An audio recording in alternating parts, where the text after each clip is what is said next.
In today's video, I'm going to teach you how to create a filter icon in Figma. By the end, you'll have a clean, reusable filter icon added to your own design file using Figma's community resources. This approach is fast, consistent, and perfect when you don't want to redraw common UI elements from scratch. First, head over to figma.com in your browser or open the Figma desktop app. Make sure you're signed in so you can open and copy files. From the main screen, look for the community section.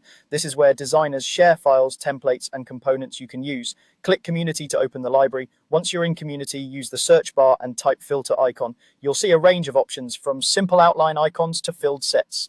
If you want, you can sort or filter results to show files that are free and most relevant. The goal here is to find a design that matches your style and the visual language of your project. Minimal if your UI is light and clean, bolder if your interface has stronger weights. When you find a template that includes a filter icon you like, click to open its detail page. Take a quick glance at the preview and description to confirm it includes the filter symbol and supports the formats you need, such as vector shapes for easy editing. Next, click Open in Figma. This will open the file directly in your workspace. Depending on the file, you might see a preview or a duplicated copy in your drafts. Either way is fine as long as you can select and copy the icon. Inside the file, locate the filter icon on the canvas or in the Layers panel. Click the icon to select it and press Ctrl+C on Windows or Command+C on Mac to copy. If the icon is a component or a grouped vector, copying will keep it intact so it pastes cleanly.